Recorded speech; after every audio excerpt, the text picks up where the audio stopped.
আসসালামু আলাইকুম রহমতুল্লাহ। হোম টুটু একাডেমিতে তোমাদের জানাই স্বাগত। আশা করি তোমরা ভালো আছো। আজ আমি তোমাদের সাথে আলোচনা করব নবম শ্রেণী গণিত ষষ্ঠ অধ্যায় পরিমাপের ত্রিকোণমিতি নিয়ে। তোমাদেরকে বলতে চাই, তোমরা যদি আমার চ্যানেল নতুন হয়ে থাকো অবশ্যই চ্যানেলকে সাবস্ক্রাইব করিও। তাহলে আজকে আমাদের মূল আলোচনার বিষয় মূলত হচ্ছে 5.3 অর্থাৎ থিটা কোণে সাপেক্ষে আমরা কি করব, বিভিন্ন যে ত্রিকোণমিতিক অনুপাতগুলো আছে সেগুলো নির্ণয় করব। তো তাহলে আমাদেরকে এখানে কি বলতেছে যে আমরা 30 ডিগ্রি 45 ডিগ্রি ও 60 ডিগ্রি কোণের ত্রিকোণমিতিক অনুপাত বের করতে শিখেছি।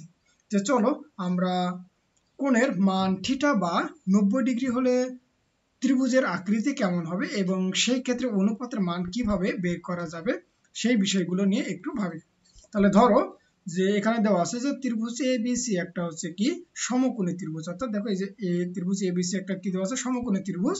তাহলে ত্রিভুজটির এ কোণের মান ক্রমশ ছোট হতে থাকলে বা তুমি যদি ক্রমশ যদি হ্রাস করতে থাকো এই কোণের মানটা, তাহলে বিসি এর দৈর্ঘ্য ক্রমশ ছোট হতে থাকবে। অর্থাৎ তুমি এই এ কোণটাকে যত ছোট করবা তখন হচ্ছে এই যে বিসি এর মানটাও তত ধীরে ধীরে কমবে। দেখো তুমি এখানে এর মান যত ছিল তার থেকে কম করছো, তার মানে বিসি কিন্তু তোমার হচ্ছে একটু নিচে নামে আসে, আরো কম করলে আরো নামে আসবে। এরকম করতে করতে যখন তোমার হচ্ছে এ কোণের মান একবার শূন্যের কাছাকাছি হবে তখন মূলত হচ্ছে কি এই যে এ বি আর হচ্ছে এসি মূলত পরস্পরে কি হয়ে যাবে, সমান হয়ে যাবে। অর্থাৎ বিসি এর দৈর্ঘ্য প্রায় কার কাছে যাবে, একদম শূন্যের কাছাকাছি যাবে। তাহলে দেখো যে এই ক্ষেত্রে এ কোণের মান যতই শূন্যের কাছাকাছি হবে বিসি এর দৈর্ঘ্য ততই শূন্যের কাছাকাছি হবে।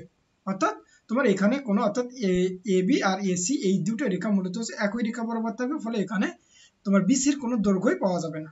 তাহলে আমরা এখান থেকে কি বলতে পারি যে ত্রিভুজ এবিসি এ সাইন এ সমান সমান আমরা কি জানি যে বিপরীত বাহু বাই হচ্ছে অতিভুজ, অর্থাৎ বিপরীত বাহু মানে হচ্ছে কি বিসি বাই হচ্ছে কি এসি। অর্থাৎ যেহেতু আমার কোণের মানটা একদম শূন্যের কাছাকাছি তখন মূলত হচ্ছে আমরা এখানে কোনো মানও পাবো না, তার মানে এর মানও প্রায় কার কাছাকাছি হবে, শূন্যের কাছাকাছি হবে। তাহলে এই ক্ষেত্রে মূলত তোমার হচ্ছে এ বি আর এসি প্রায় পরস্পর কি হবে, সমান হবে। দেখো এই ক্ষেত্রে এসি এর দৈর্ঘ্য প্রায় এ বি এর সমান হবে। আবার হচ্ছে cos এর সমান সমান আমরা কি জানি যে সন্নিহিত বাহু বাই হচ্ছে কি অতিভুজ।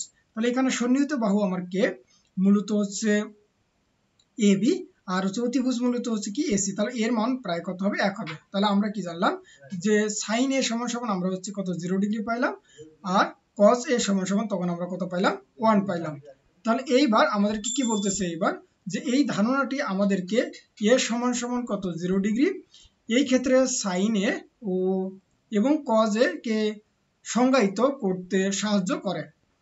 এবং কি করে তখন আমরা কি লিখতে পারি যে সাইন 0 ডিগ্রি মানে হচ্ছে কত আমার হচ্ছে 0, আর cos 0 ডিগ্রি মান কত আমার পাচ্ছি 1 পাচ্ছি। তার মানে এই ধারণাকে কাজে লাগিয়ে আমাদের দেখো এখানে একটা কি রয়েছে একক কাজ দেওয়া আছে যে সাইন 0 ডিগ্রি এবং cos 0 ডিগ্রি এর মান ব্যবহার করে tan 0 degree cot 0 degree sec 0 degree এবং cosec 0 ডিগ্রি এর মান কি করো বের করো। তো চলো আমরা এই একক কাজটা একটু সমাধান করে ফেলি। তাহলে আমরা কি জানি যে আমরা জানি যে সাইন 0 ডিগ্রি মান কত 0 এবং cos 0 ডিগ্রি মান কত হচ্ছে আমার 1। তাহলে আমাকে এখানে প্রথমত বের করতে বলতেছে কি যে tan 0 ডিগ্রি। তাহলে tan সমান সমান আমরা কি জানি, তাহলে মূলত হচ্ছে tan 0 ডিগ্রি। তাহলে tan সমান সমান আমরা সূত্র কি জানি, মূলত হচ্ছে দেখো tan সমান সমান জানি যে sin থিটা বাই হচ্ছে কত আমার cos থিটা। তাহলে আমরা লিখব যে sin 0 ডিগ্রি tan 0 ডিগ্রি সমান সমান হচ্ছে sin 0 ডিগ্রি বাই হচ্ছে কত cos 0 ডিগ্রি। তাহলে এখানে sin 0 ডিগ্রির মান কত আমার হচ্ছে 0, আর cos 0 ডিগ্রির মান কত হচ্ছে আমার 1, তার মানে ইকুয়াল আমরা লিখতে পারবো হচ্ছে কত 0। এবার তারপরে আমাদেরকে কি বলতেছিল যে এবার হচ্ছে cot 0 ডিগ্রির মান বের করো। তাহলে cot সমান সমান আমরা কি লিখতে পারবো, অতএব cot 0 ডিগ্রি সমান সমান আমরা সূত্র কি জানি, তাহলে cot সমান সমান আমরা লিখতে পারবো যে cos বাই হচ্ছে কত sin। তার মানে এবার লিখবো তাহলে cos 0 degree by cos 0 degree by হচ্ছে কত sin 0 ডিগ্রি। তাহলে এইবার দেখো cos 0 ডিগ্রি মান আমার হচ্ছে কত 1, আর sin 0 ডিগ্রি মান কত হচ্ছে 0। অর্থাৎ কোনো কিছু যদি নিচে আমার হচ্ছে ভাগ অবস্থায় 0 থাকে তার মানে সেটা ইনফাইনাইট হয়ে যায়, অর্থাৎ সেটা কি হয়ে যায় অসংজ্ঞায়িত হয়ে যায়। তার মানে এখানে কোনো তুমি কি মান পাবা না, তার মানে এটা কি হবে অসংজ্ঞায়িত।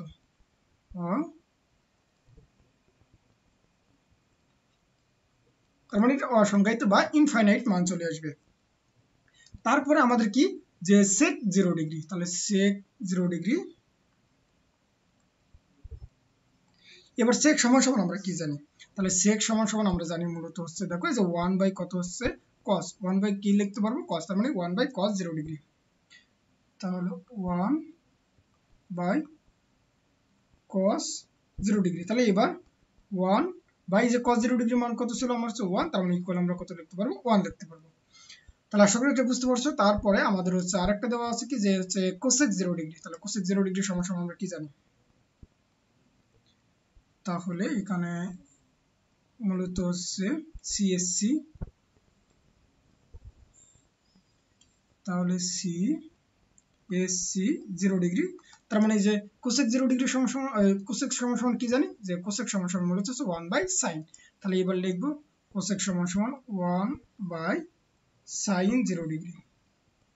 তাহলে এবার এই যে 1 sin 0 ডিগ্রি মান ছিল আমার হচ্ছে 0, তার মানে এবারও দেখো আমার নিচে 0 আসছে, আর নিচে কোনো কিছু 0 আসলে সেটা কি হয়ে যায় অসংজ্ঞায়িত হয়ে যায় বা ইনফাইনাইট মান হয়ে যায়, তার মানে এখানে এর মান কোনো মান পাবো না, তার মানে কি মান পাবো যে অসংজ্ঞায়িত।